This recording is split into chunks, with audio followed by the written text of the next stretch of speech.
Don't do that anymore. Just don't. Hi, I'm Kristen, and on this channel, we talk about long-distance relationships and faith. This video is part of a series called Ghosting Away. On today's video, I am going to share with you the things that you need to stop yourself from doing after they ghosted you.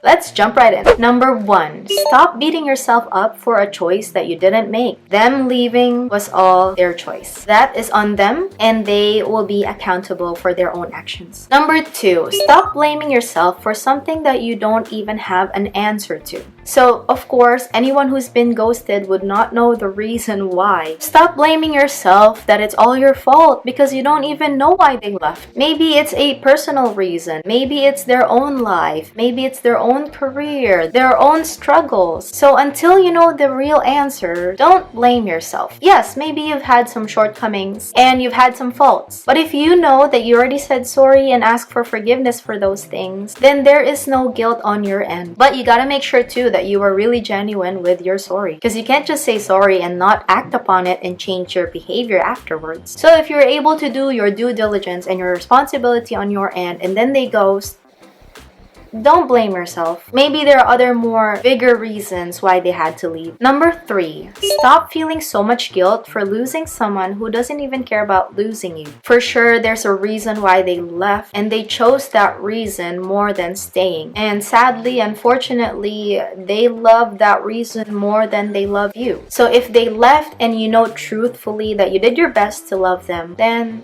just let them go. They left because that's more important to them. I'm sorry to burst your bubble and say that you are not important in their life, but maybe it's a good thing for you. Maybe God is protecting you from further pain by letting them leave and walk out of your life. Maybe they're really not meant to stay, and that is a blessing because that is going to open up your life to someone better and someone who God actually wants for you. You're God's best. Stop saying that it's your fault when they can't even tell you why they left.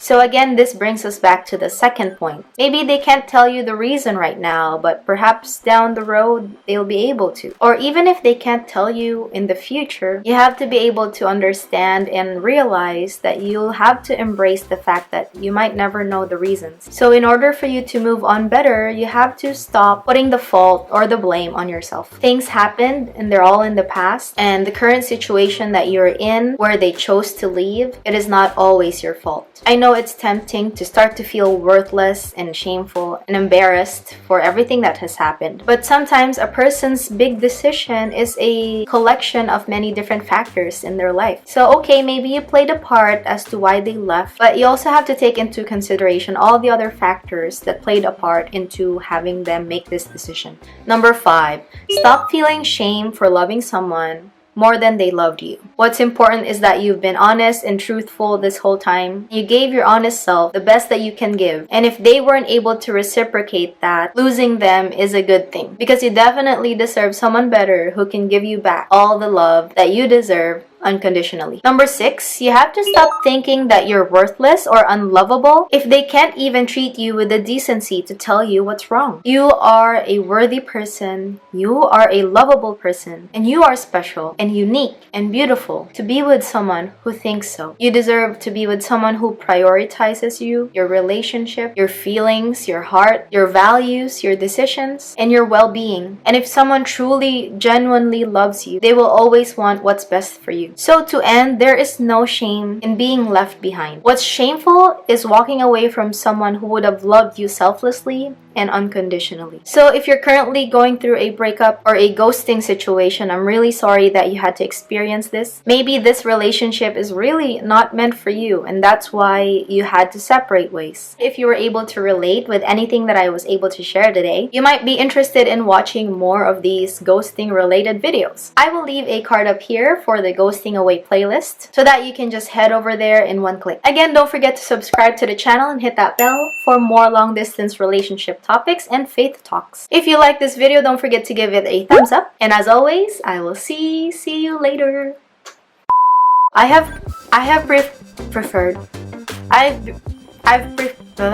Just don't for loving someone who doesn't love you back more than they love. We're not gonna keep, we're stop, drop, and roll. stop in the name of love.